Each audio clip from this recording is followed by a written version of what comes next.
السلام عليكم ورحمة الله وبركاته. نحمده ونصلي على رسوله الكريم. أما بعد فقد قال الله سبحانه وتعالى في كلامه المجيد وفي فرقانه الحميد. أعوذ بالله من الشيطان الرجيم. بسم الله الرحمن الرحيم. إن الله وملائكته يصلون على النبي يا أيها الذين آمنوا صلوا عليه وسلموا تسليما. وقال النبي صلى الله عليه وسلم يشفع يوم القيامة ثلاثة: الأنبياء ثم العلماء ثم الشهداء. وقال سبحانه تعالى: وقال النبي صلى الله عليه وسلم خيركم من تعلم القرآن وعلمه أو كما قال عليه الصلاة والسلام. তো বিদ্যুৎ চলে গেছে, অসুবিধা নাই, আমরা খুব অল্প কথা আপনাদের সামনে বলবো। কিছুক্ষণের মধ্যে এশারের নামাজের আযান হবে। বেশি কথা বলার সুযোগ নেই। আল্লাহ রাব্বুল আলামিন এমন কিছু কথা আমাদের জবান থেকে বের করে দিন, যে কথাগুলো প্রথমত আমার নিজের এবং এরপর আপনাদের আমাদের সকলের দুনিয়া এবং পরকালের পাথেয় হয়। আল্লাহ তাআলা ওই ধরনের কথা বলার আমাদেরকে শোনার তৌফিক দান করুন, আমিন। জামিয়া ওমর বিন খাত্তাব রাদিয়াল্লাহু আনহু মাদ্রাসা কর্তৃক আয়োজিত বার্ষিক দোয়া মাহফিল, উপস্থিত সম্মানিত ওলামায়ে কেরাম এবং আমার সামনে শ্রদ্ধেয় ইসলাম প্রিয় তাওহীদি জনতা, আমাদের খুবই শ্রদ্ধা ভাজন ব্যক্তিত্ব অত্র মাদ্রাসা সম্মানিত রামধন্য মহতামিম হযরত আল্লাম আলহাজ মাওলানা মুফতি আব্দুল বাতিল হাফিজাহুল্লাহ এবং অন্যান্য দূর দূরান্ত থেকে আগত ওলামায়ে কেরাম সকলকে আমি আন্তরিক মোবারকবাদ জানাই এবং আপনাদেরকে আজকের এই আলোচনায় স্বাগত জানাচ্ছি।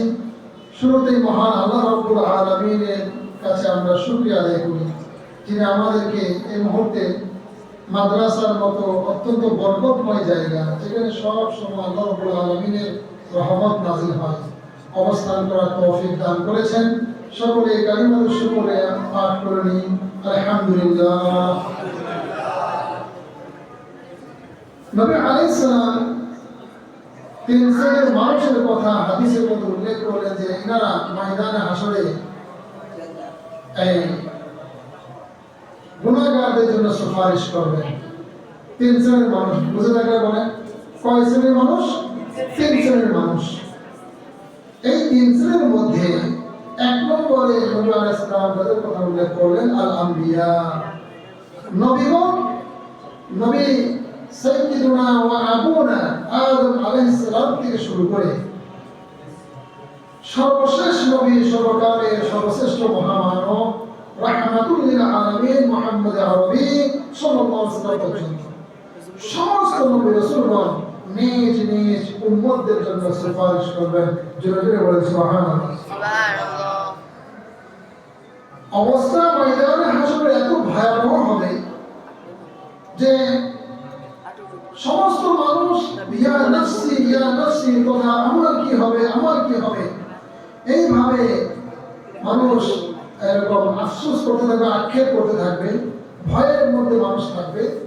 ওই সময় একজন শুধু বলবেন ইয়া উম্মতি ইয়া উম্মতি। নবী আলাইহিস সালাম উম্মতের জন্য সুপারিশ করবেন। ময়দানে হাসরের ভয়াবহতা কেমন হবে একটি হাদিস আপনাদের সামনে যদি আমি তুলে ধরে আপনারা বুঝতে পারবেন। হাদিসটি আমাদের আয়েশা রাদিয়াল্লাহু আনহা থেকে রওয়ায়াত। তিনি বলতেছেন যে সামিআতু রাসূলুল্লাহি সাল্লাল্লাহু আলাইহি ওয়াসাল্লাম ইয়াকুল, আমাদের আয়েশা রাদিয়াল্লাহু আনহা তিনি বলছেন এই হাদিসটি আমি নবী আলাইহিস সালামের কাছ থেকে শুনেছি।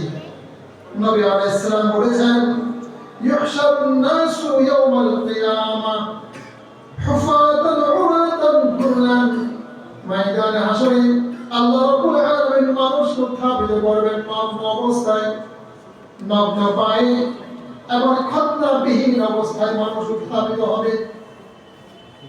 অর্থাৎ যেভাবে দুনিয়াতে মানুষ জন্মগ্রহণ করেছে, যে সুন্নতে খতনাবিহীন অবস্থায় দুনিয়াতে বাচ্চারা জন্মগ্রহণ করে, ওইভাবে পায়ে কোনো জুতো থাকবে না, শরীরে কোনো কাপড় থাকবে না, কাপড়বিহীন নগ্ন পায়ে খতনা করা ব্যতীত। অর্থাৎ এক কথা আমি বলছিলাম যে জন্মগ্রহণ করছে যেভাবে, ওই সকল আকৃতি নিয়ে এই মানুষগুলো ময়দানে হাসতে উঠবে। আপনারা একটু করে এই দৃশ্যটা, এই চিত্রটা নিজের অন্তরে আপনারা অঙ্কন করে দেখুন তো। বিরাট বড় একটি মাঠ, মনে করেন সর্বত্র উদ্যান, বিরাট করে মাঠের মধ্যে লক্ষ লক্ষ জনতা, এরা সবাই যদি নগ্ন অবস্থায় থাকে, ভয়াবহ কেমন হবে? এরকম ভয়াবহ অবস্থায় মানুষগুলা ময়দানে হাসরে উত্থাপিত হবে। এই বিবরণটা শুনে আম্মাজান আয়েশা ভয়ে এবং আতঙ্কে বলছেন, ইয়া রাসূলুল্লাহ, ইয়া হাবিবাল্লাহ, তাহলে মানুষকে লজ্জা পাবে না? একে অপরের দিকে তাকাবে, মানুষকে লজ্জা পাবে না? আপনারা কি মনে করেন এটা লজ্জার বিষয় না? এতগুলো মানুষ যদি এভাবে নগ্ন দেখে, হ্যাঁ, নগ্ন পায়ে, খালি পায়ে খতনাবিহীন অবস্থায় উত্থাপিত হয়, এরা কি লজ্জা পাবে না? নিশ্চয় লজ্জা পাওয়ার কথা। আম্মাজান আয়েশা বলছেন, ইয়া রাসূলুল্লাহ, নারী পুরুষ একসাথে? নবী আলাইহিস সালাম বলছেন, হ্যাঁ, নারী পুরুষ একসাথে এইভাবে উত্থাপিত হবে, এত ভয়াবহ অবস্থা হবে। নবী আলাইহিস সালাম বলছেন, শোনো, তবে এখানে একটা কথা হচ্ছে যে আল আমরু আশাদ্দু মিন আন ইয়ানজুরা বা'দুহুম ইলা বা'দিন।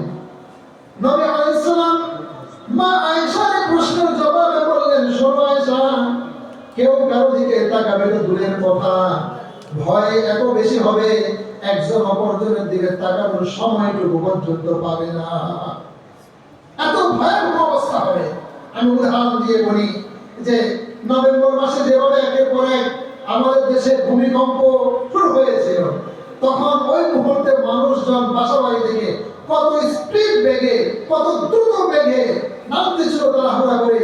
আপনারা বলেন ওই সময় কি কেউ কারো দিকে তাকানোর সময় দিয়েছিল? না। অবস্থা কত ভয়াবহ ছিল। সাধারণ ভূমিকম্পের হলে যদি আমাদের এই অবস্থা তৈরি হয়, তাহলে সেদিন ময়দানে হাসরে গোটা পৃথিবীর মাঝে কোনো গাছপালা, তরু, লতা, পাহাড়, পর্বত, নদী, নালা কোনো কিছুই থাকবে না, সমতল ভূমি থাকবে। কেবলমাত্র সমতল ভূমি, সকলের মাথার উপর সূর্যটা থাকবে, ভয়াবহ অবস্থা হবে। ওই মুহূর্তে আমাদের তখন ভয়াবহতা, আতঙ্ক, ভয় ভীতিটা কত বেশি হবে এবং কি পরিমাণ ভয় ভীতি হলে পরে নবী আলাইহিস সালাম বলছেন, কেউ কারো দিকে তাকানোর সময়টুকু পর্যন্ত পাবে না। আল্লাহু আকবার কাবীরা। এত ভয়াবহ অবস্থা সেদিন হবে। নবী আলাইহিস সালাম বলছেন, ওই দিন নাজাত পাওয়ার একটাই মাধ্যম হবে নবীদের সুপারিশ। এক নম্বর মানুষ, সবচেয়ে শ্রেষ্ঠ মানুষ এই শ্রেণীতে যারা হচ্ছেন নবী রাসূলগণ। সুবহানাল্লাহ বলেন। নবী রাসূলের সুপারিশ আমার আপনার দরকার আছে না? একটু জুড়ে বলেন, আছে না? নবী রাসূলের সুপারিশ ছাড়া কেউই জান্নাতে যেতে পারবে না। নবী আলাইহিস সালাম বলছেন, তিন শ্রেণীর মানুষ ময়দানে হাসরে সুপারিশ করবেন। এক নম্বর শ্রেণী, প্রথম শ্রেণীর মহামানব, তারা হচ্ছেন নবী রাসূলগণ। গুনাহগার উম্মতদের জন্য ময়দানে হাসরে সুপারিশ করবেন। নবী আলাইহিস সালাম সুপারিশ করবেন। সেই সুপারিশের নাম হবে শাফাআতে কুবরা। নবী আলাইহিস সালামের সুপারিশ ব্যতীত ময়দানে হাসরের বিচার কাজও শুরু হবে না। আল্লাহ রাব্বুল আলামিন সেদিন এত ভীষণভাবে রাগান্বিত হবেন, এত ক্ষুব্ধ রাগান্বিত অবস্থায় আল্লাহ রাব্বুল আলামিন থাকবেন। পৃথিবীর সূচনা থেকে নিয়ে কিয়ামত পর্যন্ত এরকম রাগ আর ক্রোধ আল্লাহ রাব্বুল আলামিন কখনো করেন নাই। এদিকে নবী আলাইহিস সালাম মাকামে মাহমুদ নামক বিশেষ মর্যাদার আর সম্মানের স্থানে সিজদা দিয়ে পড়ে থাকবেন। নবী আলাইহিস সালাম আল্লাহ রাব্বুল আলামিনের এমন প্রশংসা করবেন যে পৃথিবীর সূচনা থেকে নিয়ে ওই দিন পর্যন্ত এরকম প্রশংসার গুণগান কোন মানুষের পক্ষে আল্লাহ রাব্বুল আলামিনের জন্য করা সম্ভব হয় নাই। এবং নবী আলাইহিস সালাম এত বেশি কান্না করবেন যে পৃথিবীর সূচনা থেকে নিয়ে সেই দিন পর্যন্ত কোন মানুষের পক্ষে আল্লাহর দরবারে এত কান্নাকাটি করার তৌফিক হয় নাই। এভাবে নবী আলাইহিস সালাম সিজদায় পড়ে থেকে কান্নাকাটি করতে থাকবেন। আল্লাহ রাব্বুল আলামিন বলবেন, ইয়া মুহাম্মদ, ও আমার হাবিব, ইরফা রাসাকা ইয়া মুহাম্মদ, নবীজি আপনার মাথা মুবারক উত্তোলন করেন। আপনি কেন কান্না করতেছেন? ইসফা মুসাফফা, আপনি সুপারিশ করেন, সুপারিশ করেন, আপনার সুপারিশ গ্রহণ করা হবে। যা কিছু আপনি বলবেন আমি আল্লাহ সবগুলাই আপনার সুপারিশকে মঞ্জুর করে নেব। জোরে জোরে বলে সুবহানাল্লাহ। বলবেন, নবীজি আপনি সুপারিশ করুন, আপনার সুপারিশ গ্রহণ করা হবে। এই সর্বপ্রথম নবী আলাইহিস সালাম तमाम উম্মতের জন্য। নবী আলাইহিস সালাম কেবলমাত্র আমার আপনার নবী তা নয়, তিনি কিন্তু নবী কুলের নবী। সুবহানাল্লাহ। নবী আলাইহিস সালাম নবী মুহাম্মদ কেবলমাত্র উম্মতে মুহাম্মাদের নবী তা নয়, তিনি সৃষ্টি কুলের সকল মাখলুক, মানব দানব, সমস্ত মানুষ জিন যা কিছু আল্লাহর জমিনে আল্লাহর সৃষ্টিতে আছে সকল সৃষ্টির জন্য তিনি কিন্তু নবী এবং রাহমাতুল লিল আলামিন। জোরে জোরে বলেন সুবহানাল্লাহ। নবী আলাইহিস সালাম মাথা মুবারক উত্তোলন করবেন, সুপারিশ করে বলবেন, রব্বুল আলামিন হাসরের ময়দানে ভয়াবহতা এত বেশি হয়ে গেছে, আমার সুপারিশ প্রথম সুপারিশ হচ্ছে আপনি বিচারের কাজটা শুরু করে দেন। জাহান্নামীদেরকে জাহান্নামের ফয়সালা করে দেন, আর জান্নাতীদেরকে আপনি জান্নাতের ফয়সালা করে দেন। রব্বুল আলামিন বিচারের কাজটা আপনি শুরু করেন। নবীর সুপারিশের মধ্য দিয়ে ময়দানে হাসরের বিচারের কাজটা শুরু হবে। খুব সংক্ষেপে বলি, এবার বিচার আল্লাহ রাব্বুল আলামিন কি করবেন? সূরাতুল কারিআ, ছোট্ট একটি সূরা নামাজে আমরা প্রায় সময় পাঠ করে থাকি। সেখানে আল্লাহ রাব্বুল আলামিন বলেছেন, فَأَمَّا مَنْ ثَقُلَتْ مَوَازِينُهُ فَهُوَ فِي عِيشَةٍ رَاضِيَةٍ। আমার আপনার জীবনের সমস্ত নেকির কাজগুলোকে আল্লাহ রাব্বুল আলামিন কুদরতি পাল্লা দিয়ে মাপবেন। কুদরতি পাল্লা এই জন্য বললাম, আমল তো দেখা যায় না, কি দিয়ে মাপবে? কথা বলেন ঠিক কিনা? তো এটা বোঝা সহজ।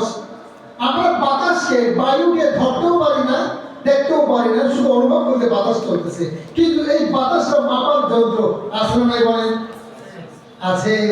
আচ্ছা, আমাদের যে জ্বর ওঠে গায়ে, গায়ে যে জ্বর ওঠে, ওই যে তাপটা, ওই যে গরমটা, শরীর গরম হয়ে যায়, ওই গরম ওই তাপমাত্রাটাকে ধরাও যায় না, দেখাও যায় না, শুধু অনুভব করা যায়। কিন্তু ওই তাপমাত্রাটা কত ডিগ্রি সেলসিয়াসে আছে এটা মাপার থার্মোমিটার যন্ত্র আছে না বলেন? আছে। সুতরাং আমল দেখা যায়, আমার আকৃতিটা কি সেটা দেখা যায় না ঠিক, কিন্তু এটা মাপা যায়। এজন্য বলা কুদরতি পাল্লা দিয়া আল্লাহ রাব্বুল আলামিন আমলগুলোকে মাপবেন। মাপার পরে গুনাহগুলোকেও মাপা হবে, ওজন দেওয়া হবে। গুনাহের পাল্লার চাইতে যদি নেকির পাল্লাটা ভারী হয়ে যায়, আল্লাহ রাব্বুল আলামিন নিজ দয়ায় গুনাহগুলোকে ক্ষমা করে দিয়ে ওই ব্যক্তিকে জান্নাত দান করবেন। জোরে জোরে বলেন সুবহানাল্লাহ। সুবহানাল্লাহ। এজন্য আমল করা চাই। আমলের মাস চলতেছে, আমলের মাস চলতেছে। রজবুল মুরাজ্জাব, এটি 4টি সম্মানিত মাসের অন্যতম একটি সম্মানিত মাস। নবী আলাইহিস সালাম এই মাসে অধিক হারে রোজা রাখতেন, দোয়া করতেন। একটি দোয়ার কথা আমরা মসজিদে একাধিক জুমায় পড়েছি। নবী আলাইহিস সালাম মাহে রমজানের 2 মাস পূর্বে রজব মাস থেকে, রজব মাস শাবান মাস থেকে মাহে রমজানের প্রস্তুতি গ্রহণ করতেন আর আল্লাহ রাব্বুল আলামিনের কাছে দোয়া করতেন, আল্লাহুম্মা বারিক লানা ফি রজব ওয়া শাবান ওয়া বাল্লিগনা রমাদান। রব্বুল আলামিন রজব মাস শাবান মাসে আপনি আমাদের আমাদেরকে বরকত দান করেন, রিজিকে বরকত দান করেন, হায়াতে বরকত দান করেন, কামাই রুজির মধ্যে বরকত দান করেন, পোশাক পরিচ্ছদের মধ্যে বরকত দান করেন, মানব জীবনে যা কিছু প্রয়োজন সব কিছুর মধ্যে আপনি বরকত দান করেন। বরকতের দোয়া নবী আলাইহিস সালাম করেছেন। বরকতটা কিসের মধ্যে করতে হবে সেটাকে নবী আলাইহিস সালাম ফিক্স না করে ব্যাপকভাবে রেখে দিয়েছেন। বরকতের দোয়া তিনি করেছেন, এমন দোয়া শেষাংশে বলেছেন ওয়াবাল্লিগনা রমাদান রব্বুল আলামিন, মহিমান্বিত বরকতময় মাস, কোরআন নাযিলের মাস, মাগফিরাতের মাস, রহমতের মাস, নাজাতের মাস মাহে রমজানে দয়া করে আমাদেরকে পৌঁছে দেন। সকলে বলুন আমিন। এজন্য আমলের মাস চলতেছে, আমল করা চাই, আমল করা চাই। আমার যদি 10টা গুনাহ হয় 100টা আমল করা চাই। কেন করবেন? ইন্নাল হাসানাত ইযহিবুনাস সাইয়্যাত। কোরআন আয়াত আল্লাহ রাব্বুল আলামিন বলেছেন নিশ্চয়ই তোমাদের আমলগুলো, তোমাদের নেকির কাজগুলো, তোমাদের কৃত ছোট ছোট গুনাহগুলোকে অটোমেটিক্যালি মুছিয়ে দেয়। সুবহানাল্লাহ। আপনি ওযু করতেছেন, হাদিস শরীফের মধ্যে এসেছে ওযুর সাথে আপনার ছোট ছোট গুনাহগুলো সেগুলো অটোমেটিক্যালি আল্লাহ তাআলা ক্ষমা করে দেন, ঝরে যায়। আপনার মাপ চাইতে হবে না। আপনি ওযু করেছেন শীতের রাত্রে, ভোর রাত্রে ঠান্ডা পানি দিয়ে ওযু যে করলেন, আল্লাহ দেখতেছেন কিনা বলেন? দেখতেছেন। কেউ না দেখবে, আল্লাহ করে দেখেন। এজন্য আমল করা চাই। আল্লাহ তাআলা আমাদের সকলকে আমলের তৌফিক দান করুন। বলছিলাম সুপারিশের কথা, নবী আলাইহিস সালামের সুপারিশের মধ্য দিয়ে বিচারের কাজটা শুরু হবে। তো এইভাবে নবী আলাইহিস সালামের সুপারিশের পর এবার বাকি নবীদের সুপারিশের রাস্তাটা খুলে গেল। বাকি নবী রাসূলগণ তারা নিজ নিজ উম্মতের জন্য সুপারিশ করবেন। আমার আপনার দয়া নবী বললেন রব্বুল আলামিন, আমি ততক্ষণ পর্যন্ত রাজি আর খুশি হব না যতক্ষণ না আমার একটা উম্মত জাহান্নামে থাকবে, জাহান্নামে আমার একটা উম্মত জ্বলবে। আমি নবী মুহাম্মদ আপনার উপর রাজি হয়ে যাব, এটা হতে পারে না। আমার সমস্ত উম্মত যখন জান্নাতে প্রবেশ করবে তখন আমি আপনার উপর রাজি এবং খুশি হয়ে যাব। সুবহানাল্লাহ। সূরাতুদ দুহা একটি ছোট্ট সূরা, ওখানে আল্লাহ তাআলা বলেছেন ওয়ালা সাউফা ইউতিকা রাব্বুকা ফাতারদা। নবীজি, খুব শীঘ্রই আপনার রব আপনাকে এত বিপুল পরিমাণে নিয়ামত দান করবেন, ফাতারদা, আপনি রাজি হয়ে যাবেন। এই আয়াতের জবাবে নবী আলাইহিস সালাম বলেছেন যে না না না, আমি ততক্ষণ পর্যন্ত রাজি হব না যতক্ষণ পর্যন্ত আমার একটা উম্মত জাহান্নামে থাকবে। আল্লাহু আকবার। তিন শ্রেণীর মহামানব ময়দানে হাসর সুপারিশ করবেন। এক নম্বর বলছিলাম নবী রাসূলদের কথা, বললে তো অনেক কথা বলা যায়, সময়টা কম, সেই মেডিকেল গেলাম না। তাহলে এক নম্বর কারা বলেন? নবী রাসূলগণ সুপারিশ করবেন। দুই নম্বর শ্রেণীতে নবী আলাইহিস সালাম বলেন সুম্মাল উলামা, ও আমার উম্মতরা শোনো, তোমাদের সমাজে যারা আলেম, যারা কোরআন সুন্নাহর ধারক বাহক, যারা কোরআন শিখেছে, ইলম হাসিল করেছে, হাদিস শিখেছে, ইলম হাসিল করেছে, কোরআন সুন্নাহ অনুযায়ী জীবন যাপন করছে, এরা হলো আলেম। তো কোরআনে হাকিমের মধ্যে আল্লাহ তাআলা বলেছেন নবীজি, আপনি আমার বান্দাদেরকে একটু আয়াত শোনায় দেন, যে নবীজি আপনি বলে দিন যারা জানে আর যারা জানে না, এই দুইটা শ্রেণী কখনো সমান হতে পারে। অর্থাৎ সমাজের মধ্যে যারা আলেম রয়েছে আর যারা আলেম নয় তারা কখনো সমান নয়। দুটো শ্রেণীর মধ্যে আল্লাহ রাব্বুল আলামিন কিছুটা পার্থক্য রেখেছেন, নবী রাসূলদের মধ্যে পার্থক্য রেখেছেন। সমস্ত নবী রাসূল কিন্তু সমান মর্যাদার নয়। কোরআনে হাকিমের মধ্যে আল্লাহ তাআলা বলেছেন, নবী রাসূলদের ব্যাপারে কি বলেছেন? তিলকা রুসুল ফাদ্দালনা বা'দাহুম আলা বা'দ। সমস্ত নবী রাসূল এদের মধ্যে আমি কাউকে অপর কাউদের উপরে সম্মান এবং মর্যাদা দান করেছি। সমস্ত নবী রাসূল যেমন সমান নয়, সমান মর্যাদা নয়, সমস্ত মানুষ আল্লাহর বান্দারা এরাও সমান নয়। আলেম আর গায়রে আলেম সমান নয়। কেন সমান নয়? দেখুন নবী আলাইহিস সালাম বলেন, এই উলামায়ে কেরামগণ ময়দানে হাসরে তাদের নিজ নিজ পরিচিত জনদের জন্য সুপারিশ করবে। সুবহানাল্লাহ বলতে ইচ্ছা করে না? উলামায়ে কেরাম যাদেরকে আপনারা সমাজে সবসময় খুব কাছে পান, বিশেষ করে মাদ্রাসা কেন্দ্রিক উলামায়ে কেরামদেরকে আপনারা খুব কাছে পান, মসজিদ কেন্দ্রিক উলামায়ে কেরামকে আপনারা খুব কাছে পান। উলামায়ে কেরামের সম্মান আর ইজ্জত করা আমাদের উচিত। হাদিস শরীফের মধ্যে এসেছে আল মারউ মা'a মান আহাব্বা। আপনি যাকে ভালোবাসবেন আপনার হাসরটা তার সাথে হবে। আপনি যদি উলামায়ে কেরামকে ভালোবাসেন আপনার হাসরটা উলামায়ে কেরামের সাথে হবে। আপনি যদি কোনো জাহেলকে থেকে আপনি যদি কোনো বদকার গুনাহগারকে ভালোবাসেন, তার সাথে চলেন, আপনার হাসরটা তার সাথে হবে। নবী আলাইহিস সালাম কত সুন্দর উদাহরণ দিয়েছেন। নবী আলাইহিস সালাম বলেছেন, সৎ ব্যক্তির সংসর্গ এটার উদাহরণ হলো ওই আতর বিক্রেতার নেন, যে আতর বিক্রেতার দোকানে বসে বসে আতর বিক্রি করতেছে, আর আপনি তার দোকানে গেলেন, আতর আপনি ক্রয় করেন বা না করেন, আতরের ঘ্রাণ আপনি পাবেন কি পাবেন না বলেন? কথা বলতে হবে, ঘ্রাণ পাওয়া যাবে না? আপনি তার কাছ থেকে আতর নিলে তো সৌভাগ্যবান হলেন, খুশবু আপনি ক্রয় করে নিলেন। আর যদি নাও কিনেন, অন্তত কিছুক্ষণ সময়ের জন্য আতরের যে ঘ্রাণ রয়েছে, ওই ঘ্রাণটার কারণে আপনার মস্তিষ্কের মধ্যে এক ধরনের ভালো লাগা কাজ করবে কি করবে না বলে? কাজ করবে।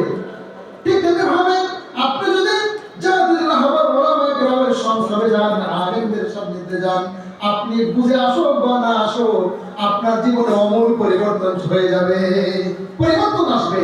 সংসদ নবী আলাইহিস সালাম বলেছেন, খারাপ লোকের সংসদ হচ্ছে ওই কামারের নেই, যে কামাতার বাটির মধ্যে আগুন ওঠানামা করা, যে আগুন প্রজ্বলিত করতেছে, লোহা করতেছে, সেই কামারের নেই। যে ওই কামারের পাশে গেলে আপনি সেখানে যতক্ষণ বসবেন, লোহা পোড়ার দুর্গন্ধটা আপনাকে বিরক্ত করবে কি করবে না বলেন? লোহা পোড়ার দুর্গন্ধ কি ভালো লাগে বলেন? খুবই খারাপ লাগে। আবার লোহার এরকম লোহা পোড়ার যে অগ্নিস্ফুলিঙ্গ রয়েছে, সেটা এসে আপনার জামাকেও জ্বালিয়ে দিতে পারে।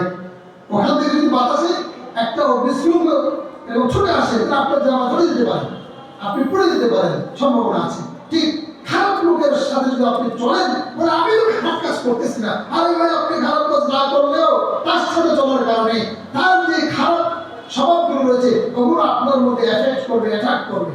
কথা বলেন ঠিক কিনা?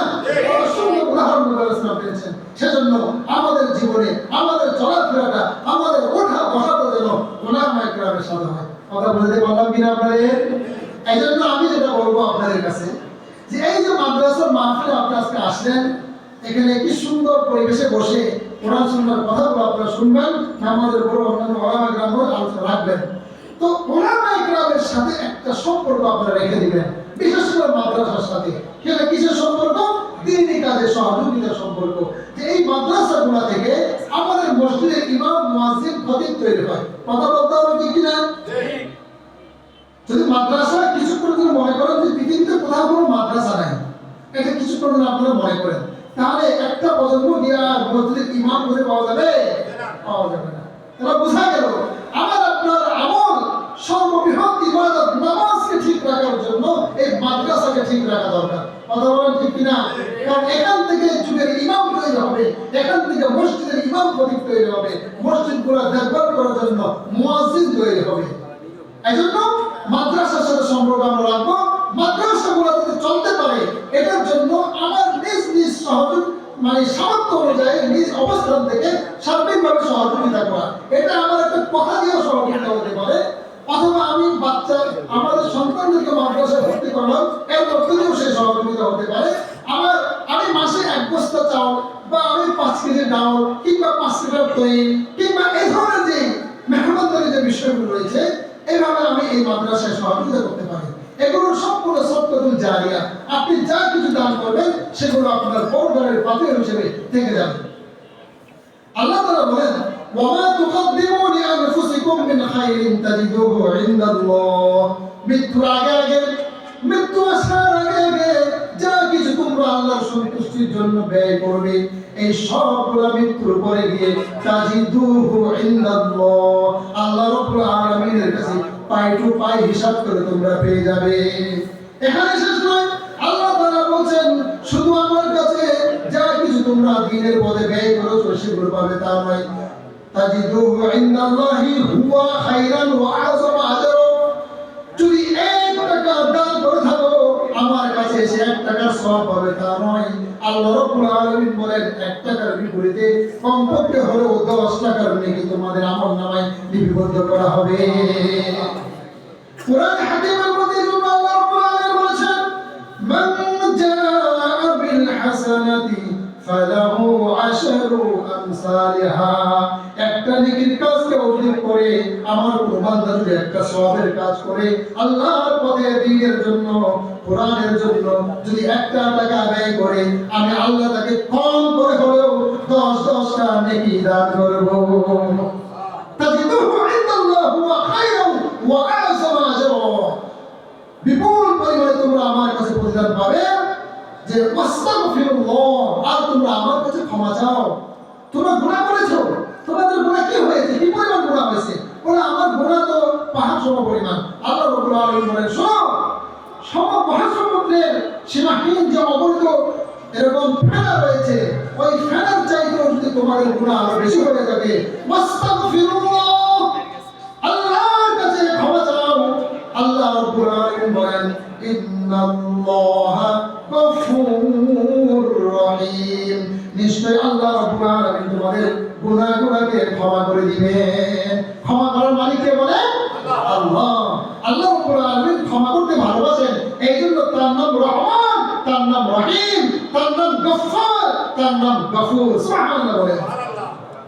আল্লাহ তাআলা যদি গুনাহগার বান্দা না থাকে, তো হাদিসে কুদসির মধ্যে আসছে নবী আলাইহিস সালাম বলেছেন পৃথিবীর মধ্যে যদি একজন গুনাহগার ব্যক্তিও না থাকে, কেউ যদি আর গুনাহ না করে, আল্লাহ রাব্বুল আলামিন ওই জাতিকে মৃত্যু দান করবেন, তারপরে আরেকটা জাতি বানাবেন, ওই জাতির মধ্যে গুনাহগার বান্দা আল্লাহ রাব্বুল আলামিন তৈরি করবেন। বাবা যায়, বুঝতে পারলেন কথাটা আমার? মানে ধরে নেন যে পৃথিবীতে কোনো গুনাহগার বান্দা নাই, তাই আল্লাহ তাআলা কি করবেন? গুনাহগার বান্দা বানাবেন। কেন বানাবেন? যে ওরা গুনাহ করবে, তারপর আল্লাহ তাআলা ওদের গুনাহকে কি করবেন? ক্ষমা করবেন। ভাবা যায় এজন্য গুনাহ কি পরিমাণ হয়েছে, মাপ চান আল্লাহর কাছে, আল্লাহ ক্ষমা করে দিবেন। যা বলছিলাম উলামায়ে কেরামের কথা, উলামায়ে কেরাম সুপারিশ করবে। কোন একজন আলেমের সাথে হলো আপনার একটা সুসম্পর্ক করেন, একজন আলেমের সাথে হলো, একেবারে আপনি না পারলে একজন আলেমের সাথে আপনার সম্পর্ক রাখেন, যাকে আপনার ভালো লাগে তার সাথে সম্পর্ক রাখুন।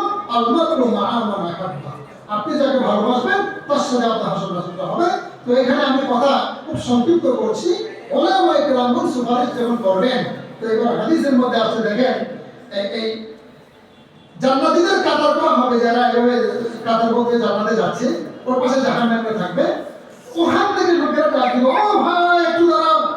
হাদিস শরীফের মধ্যে আসছে, হযরত আনাস বিন মালিক রাদিয়াল্লাহু আনহু এই হাদিস রওয়ায়াত করেছেন, ও রাসূলুল্লাহ সাল্লাল্লাহু আলাইহি ওয়াসাল্লাম ইউসাফফু আহলুন নারি, জাহান্নামীদেরকে জাহান্নামে যাওয়ার জন্য কাতারবন্দি করা হবে।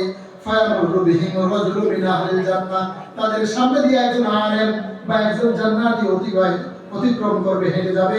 তখন সেই ব্যক্তিটা বলবে, ফায়াকুলু রাজুলুন মিনহুম, জাহান্নামীদের মধ্য থেকে ওই ব্যক্তিটা বলবে, ইয়া ফুলান, হে অমুক ব্যক্তি শোনো, আমা তাআরিফুনি, তুমি কি আমাকে চিনতেছো? বুঝলেন না ভাই? জাহান্নামীদের থেকে একজন আপনাকে ডাক দিবে, ও ভাই দাঁড়াও, আমাকে চিনতেছো? তো সে তাকে বলবে যে আপনার পরিচয় চিনা চিনা লাগে তো। তখন সে গিয়ে বলবে, শোনো, আনাল্লাযী সাকাইতুকা শুরবাতান, আমি হলাম সেই ব্যক্তি যে দুনিয়ার বুকে আপনাকে এক গ্লাস পানি পান করাইছিলাম। সুবহানাল্লাহ বলুন না। তৃষ্ণার্ত হয়েছিলেন, পানি চাচ্ছিলেন, পানি, আমি তখন এক গ্লাস পানি আপনাকে বলে, এটা একটা উদাহরণ। এর মানে এই না যে আপনি এক গ্লাস পানি খাবেন আর কিছু না, সেটা এটা একটা উদাহরণ। আমি তো অনেকগুলো উদাহরণ আপনাকে দিলাম। এক বছর চালের উদাহরণ দিয়েছি, 5 লিটার তেলের উদাহরণ দিয়েছি, ডাউলের উদাহরণ দিয়েছি, টাকার উদাহরণ দিয়েছি, তাই না? হাদিসের মধ্যে উদাহরণ আসছে, সে বলবে আনাল্লাযী সাকাইতুকা শুরবাতান, আমি হলাম সেই ব্যক্তি আপনি যখন তৃষ্ণার্ত ছিলেন আমি আপনাকে পানি পান করাইছিলাম, ওই যান আমার নিয়ে যান। সুবহানাল্লাহ। আমাকে বাদ দিয়ে আপনি জান্নাতে চলে যাচ্ছেন, তা হবে না, আমার নিয়ে যান। সে সুপারিশ করে, আল্লাহ তোমার বান্দা আমাকে হেল্প করেছিল, তাকে আমি এখানে ফেলে যেতে পারি না, আপনি তাকে জান্নাতে যাওয়ার জন্য কবুল করেন। আল্লাহ রাব্বুল আলামিন বললেন, ঠিক আছে যাও, তাকে নিয়ে জান্নাতে যাও। সুবহানাল্লাহ। এগুলো আমি আপনাদেরকে গল্প শোনাচ্ছি না, আমি কোট করে হাদিস আপনাদের সামনে নিয়ে আসছি, যে 2-4টি কথা হাদিস থেকে আপনাদেরকে বলবো। এরপরে ওয়াকালা বাযুহুম, জাহান্নামীদের মধ্য থেকে আর কেউ বলবে, আনাল্লাযী ওয়াহাবতু লাকা রুজওয়ান, ও ভাই কই যাও, শোনো হে জান্নাতি ভাই, তুমি কি আমাকে চিনে কিনা দেখো, তুমি যে মসজিদে গিয়েছো ওযু করতে, ওযুর পানি ছিল না, আমি তোমাকে ওযুর পানি দিয়েছিলাম। সুবহানাল্লাহ বলেন। আমি তোমাকে ওযুর পানি দিয়েছিলাম, আমার সেই পানিটা ইউজ করে তুমি ওযু করে নামাজ পড়ো। আমার কথা ভুলে গেছো নি? সে বলল, হ্যাঁ ভাই মনে পড়েছে। তাহলে কই যাও, আমারও সাথে জান্নাতে নিয়ে যাও। রাহমাতুল লিল আলামিন বলছেন, ফায়ুশাফা লাহুম, এইভাবে সবাই ওই জাহান্নামীদের জন্য সুপারিশ করবে। আল্লাহ রাব্বুল আলামিন তাদের সুপারিশগুলোকে কবুল আর মঞ্জুর করে নেবেন। ফায়ুদখিলুহুল জান্নাহ, ওই জান্নাতি ব্যক্তির সাথে জাহান্নামীদেরকে আল্লাহ রাব্বুল আলামিন জান্নাত দান করবে। মুহতারাম হাজরিন, অনেক সময় আপনাদের নিয়ে ফেলেছি, আর বেশি কথা বলবো না। বলতেছিলাম তিন শ্রেণীর মানুষ হাসরের মাঠে সুপারিশ করবে, নবী রাসূলগণ করবেন, উলামায়ে কেরামগণ করবেন। উলামায়ে কেরামের সাথে আমাদের সুসম্পর্ক রাখার দরকার আছে না? এই জন্য বলেন, এই জন্য জামিয়া ওমর ইবনে খাত্তাব এই মাদ্রাসার সাথে আপনারা সুসম্পর্ক রাখবেন। উদাহরণ আবার দেখে যায়, এই জন্য আরো যত মাদ্রাসা আপনার ডানে বামে চতুর্পাশে আছে, এগুলাকে আপনারা দ্বীনের জন্য মহব্বত করবেন। ওই যে বললাম যে এই মাদ্রাসাগুলো থাকবে তো মসজিদের ইমাম থাকবে, এই মাদ্রাসাগুলো থাকবে তো মসজিদের মুয়াজ্জিন থাকবে, মাদ্রাসাগুলো থাকবে মসজিদের খতিব থাকবে। মাদ্রাসাগুলো যদি বন্ধ হয়ে যায়, এমন প্রজন্ম আসবে যে মসজিদের ইমাম খুঁজে পাওয়া যাবে না। এখনো যদি আপনারা গ্রামে গঞ্জে যান, সেখানে মাদ্রাসা বেশি না থাকার কারণে অনেক গ্রামে গঞ্জে মসজিদের ইমাম খুঁজে পাওয়া যায় না। কথা বলতে কিনা? আর থাকলেও ওই হুজুরের পড়া অসত্য, পড়া করা ভুল, এরকম। এই যে আমি আমার অভিজ্ঞতা থেকে বলছি আপনাদেরকে। সেজন্য আমরা দ্বীনের স্বার্থে এই ধরনের এই মাদ্রাসাগুলোকে আমাদের সার্বিক সহযোগিতা করার দরকার আছে না? বলেন, করলে লস না লাভ? বলেন, লাভ আছে। এই জন্য আসুন আমরা মাদ্রাসাগুলোকে আমরা সুনজরে দেখবো, ওলামায়ে কেরামের সাথে আমরা মুহাব্বত রাখবো। 3 নম্বর শ্রেণী হচ্ছে সুম্মা শুহাদা। 3 নম্বর শ্রেণী শহীদগণ, যারা ইসলামের জন্য শহীদ হয়, তারা ময়দানে হাসরে আমার আপনার জন্য সুপারিশ করবে, গুনাহগারদের জন্য সুপারিশ করবে। শহীদদের কথা বিস্তারিত বলার সময় নাই, শুধু সংক্ষেপে এতটুকু বলি, সূরা বাকারা সহ কোরআনের অসংখ্য সূরার মধ্যে আল্লাহ রাব্বুল আলামিন বলেছেন, শহীদগণ মৃত নয়, তারা হচ্ছে জীবিত। সুবহানাল্লাহ। আল্লাহ রাব্বুল আলামিন শহীদদের ব্যাপারে বলেছেন যে তোমরা শহীদদেরকে মৃত বলো না। ওয়ালা তাকুলু লিমান ইয়াকতালু ফি সাবিলিল্লাহি আমওয়াত, যারা আল্লাহর দ্বীনের জন্য আল্লাহর পথে শহীদ হয়েছে তাদেরকে তোমরা মৃত বলো না। বাল আহইয়াউন, বরং তারা হলো জীবিত। ওয়ালাকিন লা তাশউরুন, তা তোমরা টের পাও না। এজন্য শহীদরা যারা দ্বীনের জন্য জিহাদ করেছে, ইসলামের জন্য নিজের জীবনকে বিলিয়ে দিয়েছে। আমরা যখন হজের সফরে গিয়েছিলাম, সেখানে দেখে আসছি উহুদের প্রান্তরে, উহুদ ময়দানে সাহাবায়ে কেরামগণ ১৫০০ বছর পূর্বে কিভাবে তারা তাদের নিজের জীবনকে ইসলামের জন্য, কালিমার পতাকাকে উড্ডয়ন করার জন্য নিজের জীবনকে বিলিয়ে দিয়েছে। উহুদের প্রান্তরে শুহাদায়ে উহুদ ৭০ জন সাহাবী, প্রসিদ্ধ সাহাবী, তাদের কবর সেখানে রয়েছে, ঘেরাও দেওয়া। আমরা হাজরাতে সেখানে গিয়েছি, চোখের পানি ধরে রাখার মতো অবস্থা, চোখের পানি ধরে রাখা যায় না। শহীদদের কবরগুলো আমরা দেখে আসছি। শুহাদায়ে উহুদ সেখানে শুয়ে আছেন। সাইয়্যিদুশ শুহাদা হযরত আমির হামজা রাদিয়াল্লাহু আনহুর রওজাটা, কবরটা আমরা সেখানে দেখে আসছি, জিয়ারত করে আসছি। তো শহীদদের ব্যাপারে আমি আর বিস্তারিত বলার সময় নাই, নামাজের সময় হয়ে গেছে। সংক্ষেপে এটুকু বললাম, ইসলামের জন্য এবং ইসলাম ব্যাখ্যা আছে, দেশের জন্য যারা জীবন দেয় আর ঈমান আছে। দেশের জন্য জীবন দিয়েছে কিন্তু কিনা ঈমান নাই, ওটা শহীদ হবে না। দেশের জন্য যারা ঈমান দেয়, দেশ রক্ষার জন্য, মানবতার কল্যাণে যারা জীবন দিয়েছে, তারাও শহীদ। আমাদের ৭১-এ, আমাদের ২৪-এর গণঅভ্যুত্থানে যারা শহীদ হয়েছে, যারা নিহত হয়েছে, এরা সবাই হচ্ছে শহীদ যাদের ঈমান আছে। আর যারা অমুসলিম, তাদের ব্যাপারে ইসলাম নো কমেন্টস, তারা শহীদ নয়। এই জন্য ৭১-এ যারা বীর মুক্তিযোদ্ধা শহীদ হয়েছেন, তাদেরকে আমরা সারা জীবন দোয়া করা চাই, তাদের জন্য দোয়া করা উচিত। কারণ অবস্থানে ২০২৪-এ যারা নিহত হয়েছে, এরা সবাই শহীদ। এরা দেশের স্বাধীনতা রক্ষার জন্য, মানুষের অধিকার রক্ষার জন্য জীবন বিলিয়েছে, তাদের জন্য দোয়া করা চাই। এই জন্য এই শহীদগণ সবার জন্য সুপারিশ করবে। মুহতারাম হাজরিন, ৩ শ্রেণীর মানুষের কথা বললাম, যারা গুনাহগারদের জন্য সুপারিশ করবেন।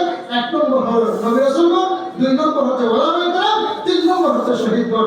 আমরা এই ৩ শ্রেণীর মানুষের মধ্যে কেবলমাত্র উলামায়ে কেরামদেরকে পাচ্ছি, আর শহীদদেরকে তো আমরা পাচ্ছি না, কারণ তারা তো কবরে চলেই গেছে। পাচ্ছেন, সেটা হলো ওলামা।